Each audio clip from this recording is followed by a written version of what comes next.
Mr. Charlie Atong Ang, then Eric De La Rosa, Engineer Celso Salazar. Sila ang mastermind sa nawawalang mga sabungero. Sila ang utak ng lahat. Ikaw pala ikakasuhan bukas ni Atong Ang. Ano masasabi mo? Parang kinasuhan niya na rin yung sarili niya dahil ako kakasuhan niya, ay siya naman nag-uutos ng lahat. At saka Mr. Atong Ang, sabi na nga ng mga matatanda na huwag ka na magtago sa palda ng nanay mo. Sino itong babaeng artista na ito? Yung artista na yan, walang iba kundi si Miss Gretchen Barreto. Namin nilalatag yan. Nilalatag pa namin ng maayos. Sabi ko nga, case build-up yan. Hindi naman basta-bastang pagkapas ng testigo, ito na yung korte at hatol lang. Hindi gano'n eh. Put siya and extorting money from those who he says or he threatens to name. He will use the money to keep quiet. He already has fake passports. He already has fake visas, and they will escape. We have evidence. We will show in due course, no, in the case that we are going to file, the exchange of evidence, the exchange of text to attest, to affirm the extortions. This state witness, this legitimate state witness, will point to this Totoy as the real perpetrator. Pagpatuloy po ang pag-iimbestiga ng malalimang pag-iimbestiga para malaman kung sino pa talaga ang sangkot dito at mapanagot ang dapat mapanagot. Ayon nga rin po sa DOJ ay meron pong 4 na witnesses na maaaring tumulong, pero kailangan pa nilang i-evaluate ang mga testimony nila para malaman kung sino yung pwede maging state witness. At kailangan po talaga nila ng maliban sa testimonya ay magkaroon pa ng ibang mga ebidensya tulad ng mga larawan, pictures, videos kung meron man para mas makatulong po sa pagresolba ng kaso.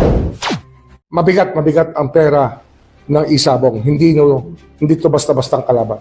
Kasi nga, ang bigat talaga na kalaban sa dami ng pera. Sa dami ng pera. Tsaka may video pa nga na hawak na magpapatunay sa sinasabi niya. Mayroon pa tayong grupo ng police officers na involved. Hindi to basta-basta. Some of them, government officials. Kumusta? Welcome sa ating live streaming mga kapatid. Ito yung lingkod, Brindel Talibong muling magkasama ninyo sa ating pag-live para pagtutok natin sa mga pangyayari, lalo na itong mainit na isyu, kaugnay sa mga nanawalang sabungero. Kung saan may lumutang ngayon na testigo. Di madala itong sugal lang naman yung kadalasang marinig natin na palusot. Dahil, una, di pala basta-basta na. Kahit nga si Senador Bato, alam niyo ba, kahit siya, inaamin ni Senador Bato na yung pamangkin niya ay nalulong talaga at nalubong. Inilibing sa utang dahil sa isabong. Hindi natin pwedeng baliwalain itong pagkawala ng 34 na tao. So, andito ka tayo ngayon sa hearing na ito. Marami pong may mga cases na nag-suicide, and we want to know sa ating Philippine National Police kung ilan na yung number ng isabong related suicide cases. Sana you can update us. May mga minor na nag-suicide, mayroong mga pulis na na-involved sa krimen. So di na talaga basta-basta ito mga kapatid. May mga napaulat na mga minor de edad na involved sa isabong at dahil lubog na sa utang, nag-suicide. May napaulat din na pulis na lubog na sa utang dahil sa isabong, nahuli ng hold up sa 7-Eleven. So, sa Catechism of the Catholic Church ng Simbahan 2413, sinasabi diyan na yung sugal, yung gambling, yung paglagay ng pera sa swerte ng sugal ay hindi daw masama, sabi sa Catechism of the Catholic Church. Hindi masama. Ngunit, kung ito ay nauwi na sa pagiging adik, nauwi na sa pagkalubog sa utang, nauwi na sa pagkagutom, nagiging daan sa pagiging irresponsable sa pamilya at sa obligasyon. Nagiging sanhi ito ng pandaraya at ngayon hindi lang pandaraya, pang hold up, meron pang nagpatiwakal dahil nalubog na sa utang. At ang daming mga nawala. Pero may mga maling gumagamit sa pananampalataya na iniugnay nila sa sugal o sa swerte. Yung marinig natin sa ibang mga sugarol, bahala na ang Diyos. Hindi ito tunay na pananampalataya, kundi isang uri ng pagsubok sa Diyos. Isang maling paniniwala na ibibigay ng Diyos ang gusto natin kung tayo'y nagsisikap at responsibilidad, hindi sa pamamagitan ng sabong na ito'y lumubog na talaga. At di lang yan mga kapatid, may lumutang na itinuturo ang mastermind. Affidavit ko yan. Itinuturo niya Mr. kung Charlie sino ang Atong Ang, mastermind. then Eric De La Rosa, Engineer Celso Salazar. At ito ang kinasuhan na din, no? Idinimanda. Gigil namang dumepensa si alias Totoy sa eksklusibong panayam sa kanya ni News 5 anchor Cheryl Cosim. Ginit niyang si Atong Ang mismo ang nag-utos na iligpit ang mga sabongero. Live mula sa TV5 Media Center, nangunguna sa balita si News 5 anchor Cheryl Cosim. Cheryl, ano pa mga binunyag ni alias Totoy? Giniin ni alias Totoy si Atong Ang bilang mastermind nga dito sa pagkawala ng mga sabongero. Idinawit din ni Totoy ang dalawang witness na kasama ni Ang kanina sa pagsasampa nga ng reklamo sa Mandaluyong Prosecutor's Office. 15 years daw silang magkasama kaya alam niya ang lahat ng sikreto ng negosyante. Umabot na raw sa 108 sabongero ang umano'y ipinapatay ni Ang. Ayon pa kay alias Totoy, may hawak siyang USB at nandoon daw lahat ang mga ebidensya. Narito ang kanyang pahayag. Mr. Atong Ang, yan lang masasabi ko sa iyo. Huwag ka magtago sa katotohanan. Ikaw mismo nag-utos sa akin at ikaw mismo ang nagsabi dyan sa grupo ng mga pulis na iligpit na yan. Huwag ka magtago sa palda ng nanay mo, Mr. Atong Ang. At Cheryl, ano ang reaksyon ni alias Totoy sa patong-patong na reklamo laban sa kanya?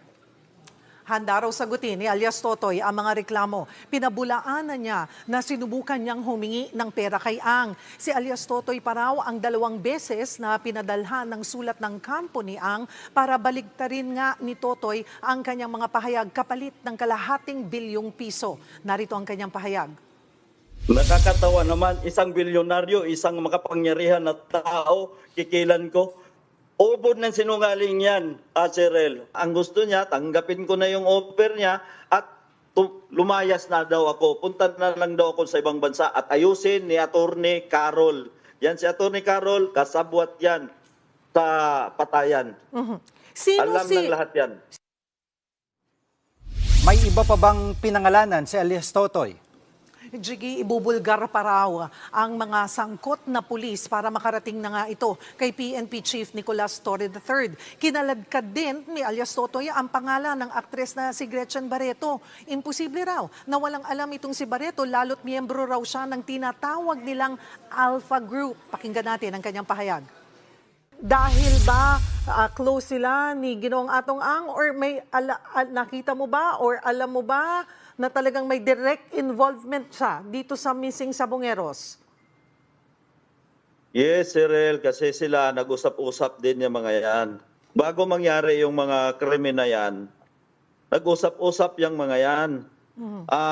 Mayroong ibang ayaw pumayag, pero majority yung pumayag. Ang sabi nga ni Mr. Atong Ang, kung hindi natin gagawin ito, babagsak yung negosyo natin.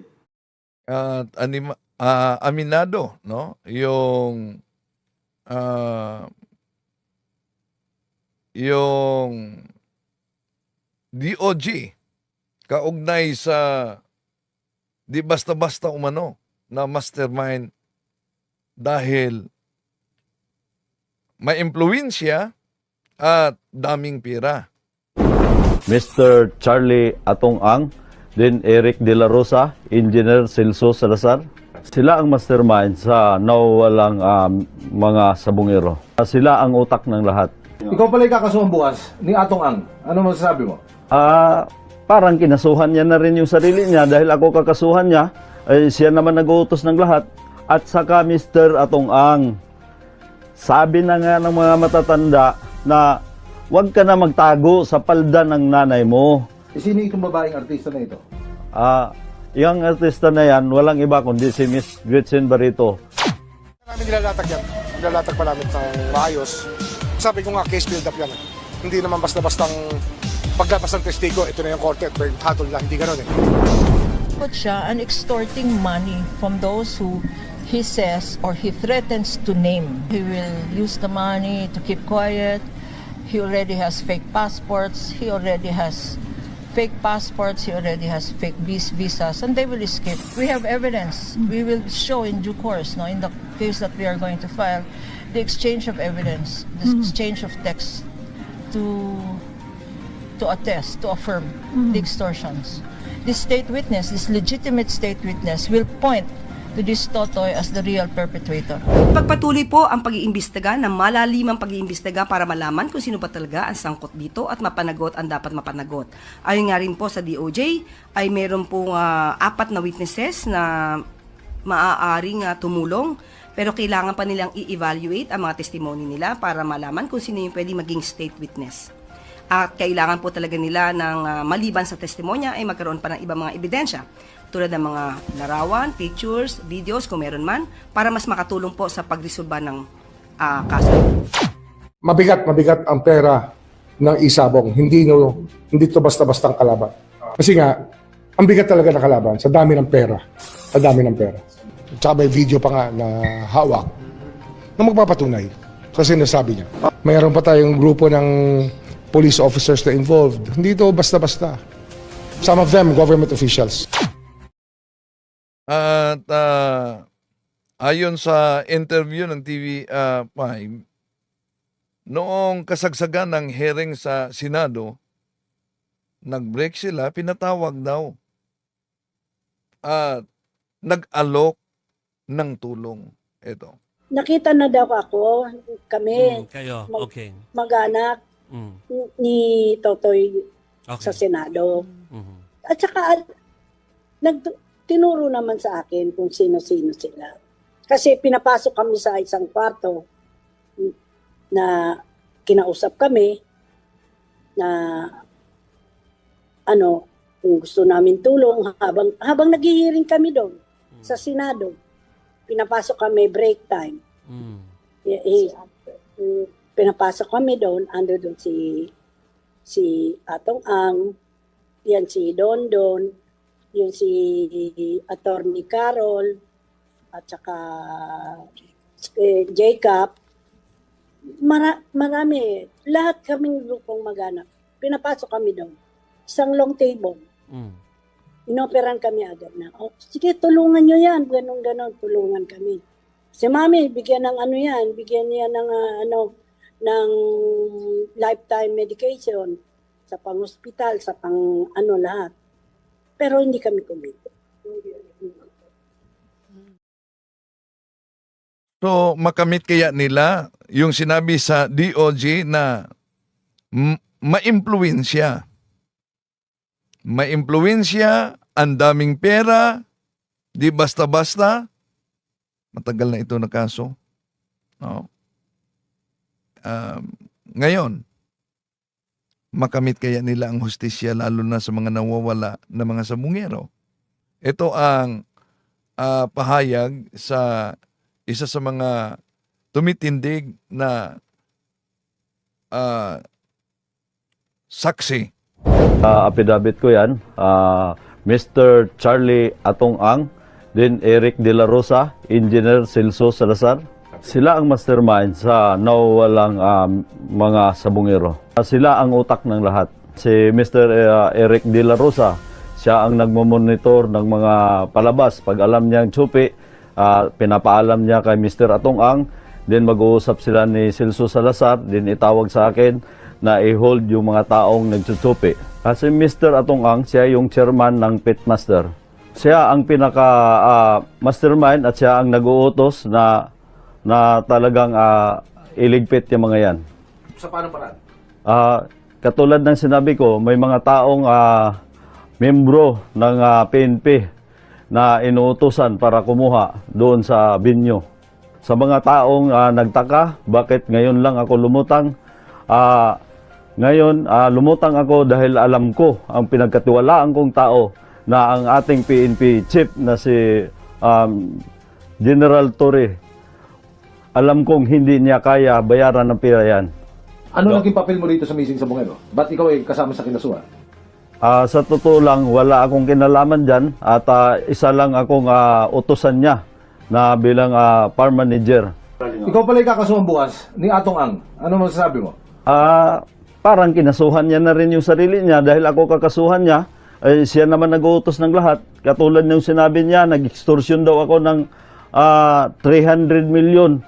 Para alam ng lahat, hindi ko kayang tanggapin yung pera niya. Sinabi niya na nga sa social media na bilyonaryo ako. Patunayan ko na lang na ako isang bilyonaryong mini. Yun lang ang masasabi ko sa kanya. At saka Mr. Atong Ang, sabi na nga ng mga matatanda na huwag ka na magtago sa palda ng nanay mo. Binigyan mo ako ng papel na para pirmahan ko, yung recantation ba yun, na binigay mo sa akin, kapalit ng pera. Sabi ko, hindi ko kayang tanggapin yan dahil buhay ko at buhay ng pamilya ang nakataya dito. At ng mga pamilya ng mga nawawalan sa bungero. Sino itong babaeng artista na ito? Yung artista na yan, walang iba kundi si Miss Gretchen Barreto. 100% na may kinalaman siya at gawa na lagi sila magkasama ni Mr. Atong Ang. Panawagan ko lang sa kanya para naman medyo maano siya, makipagtulungan na lang siya sa akin. Sa mahal kong presidente, BBM, sir, sana pakinggan mo naman yung mga pamilya ng namamatayan. Ito na yung pagkakataon na tulungan nyo ako. Dahil lahat ng sinasabi ko dito, walang kasinungalingan at walang pirang kapalit dito. Dito na masubukan ang administrasyon ni Pangulong Bongbong Marcos kung napahuli niya si Kibuloy, si dating Pangulong Rodrigo Duterte, itong sinabi ng DOJ na maimpluwensya at ang daming pera. Pag di kaya nilang magalaw at masolve ang naturang kaso na naunang sinabi ng DOJ na makapangyarihan, maimpluwensya at ang daming pera, pag di nila ito masolve, ibig sabihin, mas priority nila ang kalaban sa politika. Di mo ba? Dahil napahuli nila, may impluwensya, makapangyarihan si dating Pangulong Rodrigo Duterte. May impluwensya, makapangyarihan, daming pera si Pastor Apollo Kibuloy. Ngayon, may lumitaw na saksi, ano kaya ang mangyari sa naturang kasong itong matagal na. At di basta-basta talaga, alam nyo naman anong resulta kaugnay sa Pugo, di ba? Sa Pugo lang, grabe na pala ang mga pangyayari na di alam ng karamihan. Ngayon, sa Isabong, meron na palang napaulat na mga minor de edad. Kaya nga, nagpalabas ng pahayag si Cardinal David kaugnay nito dahil may mga involved na mga minor de edad at di lang basta-basta sa ulat may mga minor de edad na nagpatiwakal. Meron ding napaulat na pulis na nagiging hold-upper sa 7-Eleven dahil sa pagkalulong sa itong tinatawag na isabong. Okay. Ito ang bahagi ay inaamin din ni Senador Bato. Inaamin ni Senador Bato na ang kaniyang pamangkin daw na lubog sa utang dahil nitong isabong. Pero malala natin, nilaglag siya ni Barreto, di po ba? Media, lagi nakafocus na kami lagi. Hindi lang kami kumikibot. Pinapanood ko lang kung ano nangyayari. Kaya nakafocus sa inyong investigasyon. Dahil, naturalmente, doon last nawala, bago nawala yung mga tao, doon sa sabungan ninyo. I just would like to tell you na kaya nakasintro, baka sabihin mo na kayo lang ang pinagtutukan. Kayo talaga. Binanatan noon ni Gretchen Barreto si Senador Ronald De La Rosa Bato ang nanguna sa pag-imbestiga sa Senado kaugnay sa mga nawawalang sabungero dahil sa sinabi nitong may alam siya kung sino ang nasa likod at utak sa mga nawawalang sabungero. Nilaglag na ng aktres na si Gretchen Barreto si Senator Bato de la Rosa na tumatalpak din daw sa gitna ng Senate hearing tungkol sa mga nawawalang sabungero. Sabihin mo na Ang mahal ng relo ni Bato, saan kaya nanggaling yan? My God! A senator has that watch. Oh my gosh! How did Bato ever become a senator? Tingnan mo yung line of questioning niya. Kailangan talaga lawyer ang mga nakaupo. People, vote wisely. Don't vote Bato. My gosh! Dapat sa'yo, game show. Tumatalpak kasi kung si Bato na to Bato, ilabas natin yung mga talpak mo kaya. Alam ko may balance to sa'yo, Kate, no? Kate Villalon. The truth will come out, Bato. Dininay ni Senator Bato na nagpasikat siya sa hearing. Tinanggi rin niyang parokyano siya ng kahit anong sugal. Pero aminado ang senator na mamahalin ng kanyang relo dahil may K naman daw siyang magsuot nito. Nagsalita na ang Simbahang Katoliko sa pahayag ni CBCP President Pablo Cardinal David na nangamba ang Simbahang Katoliko sa iba't ibang uri ng sugal sa ating bansa. Post, Cardinal Pablo Virgilio David criticized government's handling of online gambling, calling it a theater of the absurd. He said officials are committing moral negligence in allowing widespread access to betting platforms. Cardinal David said the government is complicit in exposing children and families to the dangers of gambling addiction by legalizing online platforms that are accessible 24/7 even to minors. Ito ang bahagi sa Senate hearing noon na inamin ni Senador Bato na kahit pamangkin niya nalulong sa utang kaugnay sa isabong. hindi natin pwedeng baliwalain itong pagkawala ng 34 na tao. So, andito ka tayo ngayon sa hearing na ito. Marami pong may mga cases na nag-suicide and we want to know sa ating Philippine National Police kung ilan na yung number ng isabong related suicide cases. Sana you can update us. May mga minor na nag-suicide, mayroong mga police na na-involved sa krimen dahil sa pagkalulong sa isabong. So, mabigat po ang problema ito. At hindi na po ako lalayo, ako mismo, meron akong pamangkin na nalibing sa utang dahil dito sa isabong na ito. At hanggang ngayon, hindi na nakakabangon sa kanyang pagkakautang. And I asked him, bakit ganon lumaki yung utang mo? Sabi niya, Kaya po lumaki ang tito dahil I was hoping na makaka-recover ako. Pero hindi ako naka-recover. So ito, lumaki yung pagkakautang ko. So hindi na tayo titingin pa sa malayo. Dito na, malapit, marami. Pati yung mga pulis na gumagawa ng kalokohan na alam natin. Those guests who are at the holding area to please stand and raise their right hand. No, the guests who were not sworn in last hearing, sir. We would also request the guests who are in the holding area who were not sworn in last time to please stand also and raise their right hand. Do you swear to tell the truth, the whole truth, and nothing but the truth in this investigation? Thank you. Please take your seats. Sasalita po ako sa dalawang bagay. As Lucky 8, inamin ko po, nasabi ko sa inyo, kailangan, pasensya na, hindi ako narating noong nakaraan dahil kita niyo ng boses ko at saka lagi ako inuubo dahil nagka-COVID ako noong nakaraan. Pero, excuse me, negative ka? Negative. May side effect. Thank you. Anyway. Continue.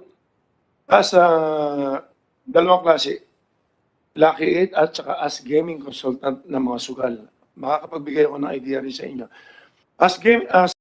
Ang hearing na ito, nangyari ito sa kasagsagan din sa COVID. No? Lucky 8, honor of Lucky 8, mamaya sasabihin ko sa inyo lahat to para magaydan lang. Parang ano na ang Lucky 8, parang ginano nyo na guilty eh. Hindi naman trial by publicity, papatunayan ko sa inyo na may conspiracy rito. Okay? Wala kaming kinalaman dyan, patutunayan ko sa inyo ang conspiracy. Tignan nyo muna, sino ang totoong may-ari ng Lucky 8? Ako. Hindi kasi pwede maging may-ari rito ang abogado kailangan dito.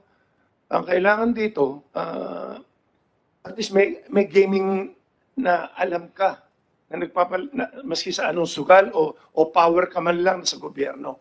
Hindi ganoon. Huwag na tayo magtago sa kalokohan. Maging totoo tayo. Gusto ko malaman hindi ako mahilig sa pera. At huwag nyo nang kawawa naman ng PACOR, kawawa DOJ. Ako makapagpaliwanag kasi gaming, mapapaliwanag ko sa inyo. Sinisisi sila, kung talagang guilty kami, kung talagang ititigil ko to, hindi kailangan itigil ang isabong kung talagang kailangan. Kung guilty ako, sasabihin ko sa inyo, kung guilty yung kumpanya namin, pero may papatunayan ko nga sa inyo na may conspiracy rito. Sino may-ari ng Lucky 8? Ako. Pag-aralan nyo may ito. Sino may-ari ng isang kumpanya dyan? The biggest, the longest gaming or gambling lord in the Philippines. Alam niyo na kung sino yan. 30 years na may higit yan. In fact, sinasabi pa niya na hawak niya mga presidente lagi. Sabihin mo kung sino. Huwag kang...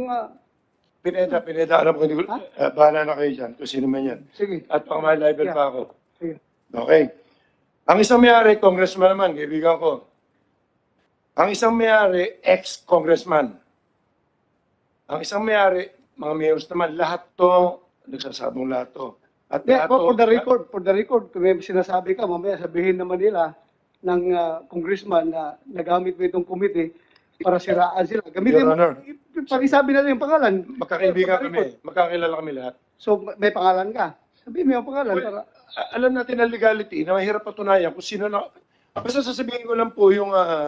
kasi sa inyo na rin ang galing na meron tayong batas sa sinusunod. Kapareho niyan. Nag-iimbestiga pa tayo, guilty na kagad ang Lucky 8. Bakit hindi natin tignan ng conspiracy? Trial by publicity. Sino nagsabi sa'yo na guilty ang Lucky 8? Hindi. Sinasabi niyo po kasi na suspindihin ang Lucky 8. Bakit Lucky 8 lang? Bakit? Mali po kayo. We are not singling out Lucky 8. Kanina, Lucky 8 lang. Please listen to me. We are not singling out Lucky 8. Yes, Your we are recommending for the cancellation of the permit to license to operate of the 7 licenses as provided by PAGCOR. Kaya hindi po single out yung Lucky 8. Anyway, wala po tayong problema. Kung talagang, kami mo mismo titigil. Kapareho na sabi ko, hindi ko after dito, ang gusto ko lang makatulong sa tao, mahal ko ang Pilipinas, mahal ko ang gobyerno natin, Ang kinikita po namin, tinutulong namin dito more or less sa operation namin, nasa 1 billion na ang kinikita namin, pinamigay ko na lahat yan. Sa dialysis program lang namin, 225 million na, 50 na po pinapadialysis, 50,000 ang pinapadialysis na. Grabe pala ang kita, ang pira sa sugal, ano? Bilyon at milyon. Pero, di ba sa ulat, meron ng mga minor de edad na napaulat nagpatiwakal. Merong pulis na huli dahil nang hold up, lubog sa utang. Really, mamaya ko na po babasahin to, tapusin ko lang po yung mga pinag- Mr. Chairman, sorry to interrupt. For a while, Senator, Mr. Atong Ang, Minority Leader. Meron pa po isang importante remark. For a while. May interjection lang si Minority Leader. Just one question, Mr. Chair, if you will permit. Since the resource person has mentioned that he is the owner, he admitted he's the owner of Block A, he mentioned that there are other licensees. Would the good resource person be able to state on the record who are these licenses of Isabong? Yes, we can do that. Yes, Oh, we can yes, do that. We can do that. Yes, if he can enumerate. Yeah, there is a request coming from Senator Drilon that kung sinabi mo mga pangalan, bigyan mo ng mukha, bigyan mo ng kung sino yung congressman, sino yung ex-congressman, sabihin mo na for the record of this committee. Kasi nagsabi ka naman, inamin mo naman na ikaw ang laki then yung iba, pangalanan na natin. Okay, ganito. Okay. Please go ahead. Ang alam ko rito, 6 kami na magkakilala rito. Okay, number 1 ako. So, number 2, kay Bong Pineda. Number 3, kila Congressman Tebes. Number 4, hindi ko na alam yung mga kumpanya nila.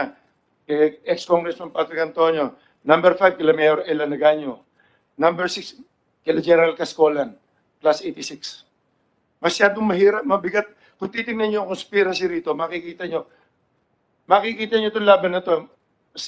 Your Honor, nasabi ko naman, hindi ako, well, total, delikado rin naman ang buhay ko dyan. Bahala na kung ano mangyayari dyan.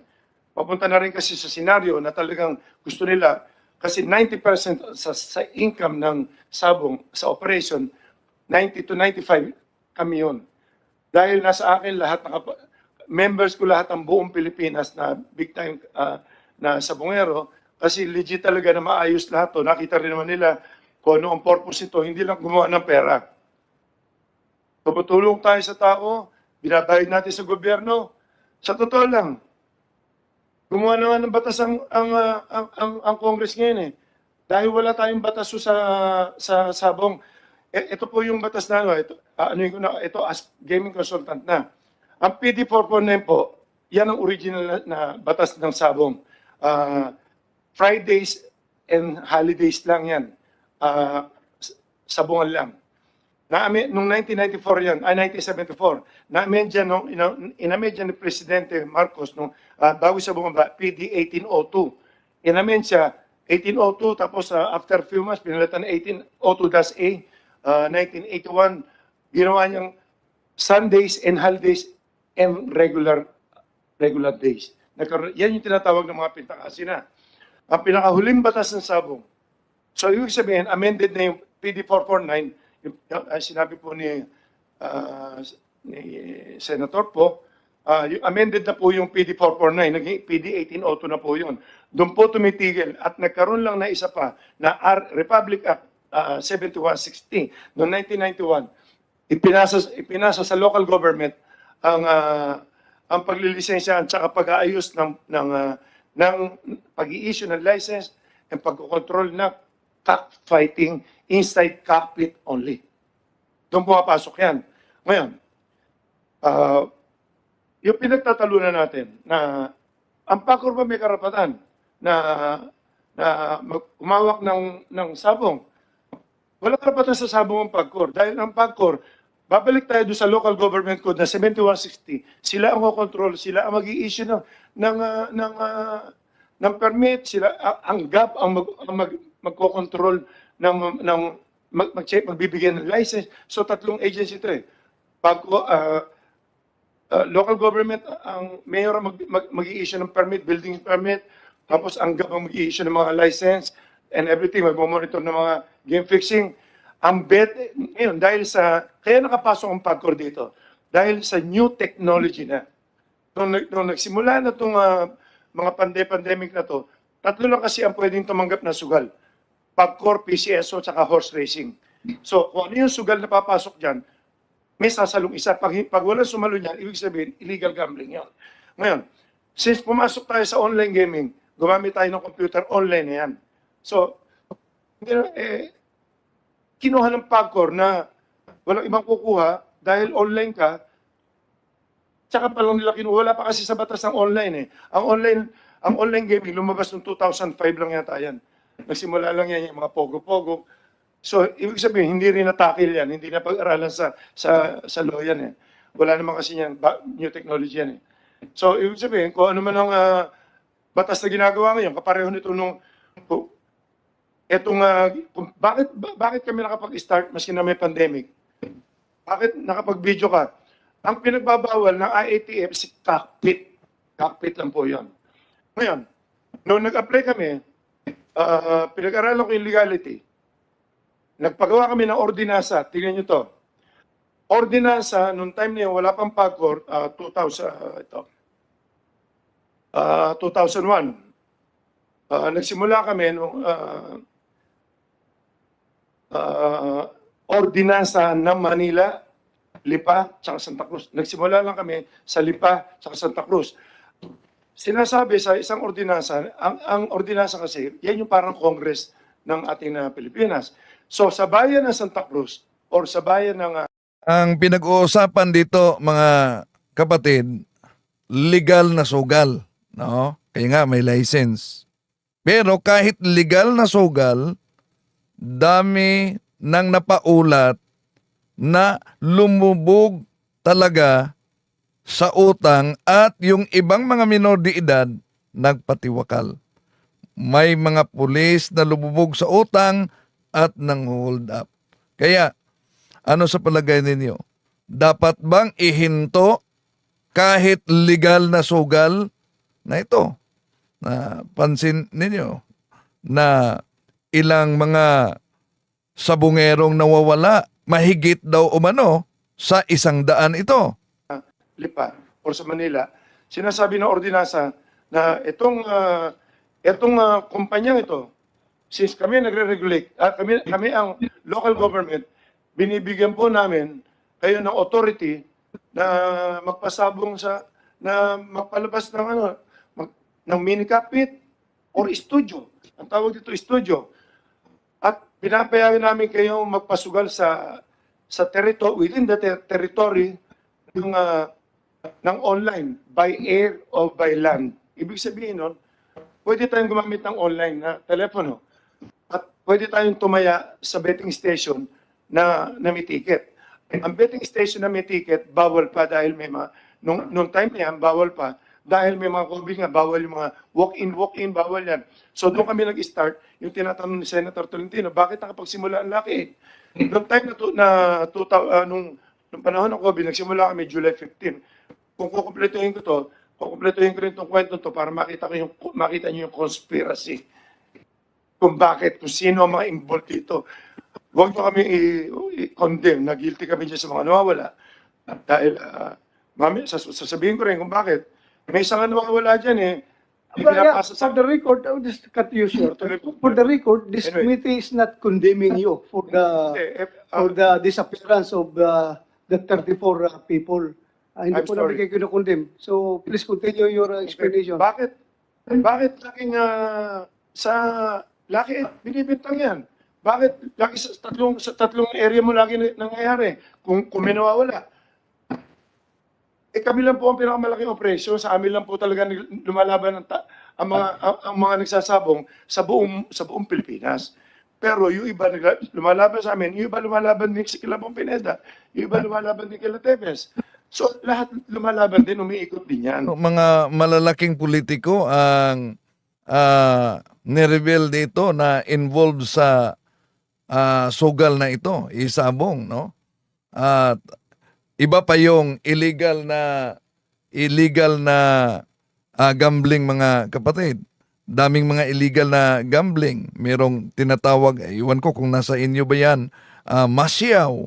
May tinatawag na karera machine, no? Iba't ibang mga sugal, grabe talaga. So I just want to make it clear. Kaya nakasentro dito sa kumpanya ninyo yung investigasyon, hindi nakasentro kay Bong Pineda, hindi nakasentro doon sa ibang mga licensee because yung tatlong mga sabungan kung saan last known location ng mga missing victims, doon sila nalulocate bago sila nawawala. Before they were reported missing, doon sila sa ratong sabungan yan na pinag-aari ninyo. Kaya bakit naman namin imbestigahan yung ibang licensee na sa inyo naman yung tatlong sabungan? Kaya klaruin ko lang sa iyo, we are not singling you out. This committee is very fair enough. Kaya nga pinatawag ka namin to provide you an avenue to clear your name. Kung indeed, wala kayong kilalaman dito sa disappearance ng 34 na tao. Kaya pinatawag namin kayo and we are giving you the opportunity. But before you continue, please, I would just like to recognize Senator Grace po. Okay. So, yun ang bahagi sa isinagawang Senate hearing noon, mga kapatid. Matagal na yan, no? Matagal na talaga yan. Pero, ang tanong, malulutas ba nila itong problema sa pagkawala sa mahigit na pala? Ang napaulat, 31 ba yun? Pero, ayon sa lumabas na saksi, mahigit 100 sabungero na ang nawawala. At sabi niya, diyan umano inilibing sa Taal. So, ano sa palagay ninyo, mga kapatid, bilang Kristiyano? Dapat ba na tuldukan na ang kahit legal na sugal tulad nito? Pero, alam naman natin, dami pang mga illegal na sugal, lalo na sa mga video karera machines. Ay, iwan ko kung sa inyong lugar nakarating ba yan. Pero, yung mga illegal na sugal, kahit na yung legal na sugal, diyan makita natin na may tinatawag talagang systematikong korupsyon. Bakit? Legal o illegal sa likod na bawat sugal, mga kapatid. Yan, nahayag na may mga opisyal, na may mga politikong nakatanggap umano ng suhol. Anong dahilan? Walang iba. Para magbulag-bulagan at magkunwaring wala silang alam. Kaya, itong mga sugal, mga kapatid, ito ay pinalakas ang kultura ng katiwalian sa ating bansa. Hindi lang yan. Ang daming mga superstitious beliefs pa sa mga sugarol. Meron pa sila mga agimat para sa kanilang mga manok para manalo. At kung makita ninyo, no? Parang relihiyon din. Daming mga parokyano magsagawa ng sabong sa linggo. Lalo na pag itong tinatawag na Holy Week, dami din na magsagawa ng sabong. Punong-puno at daming mga sasakyan. So, ang issue dito, daming nawala. Ang tanong, malulutas kaya ito? Abangan ang susunod na kabanata. Maraming salamat po. Hanggang sa muli. To make his message known is our responsibility. So here we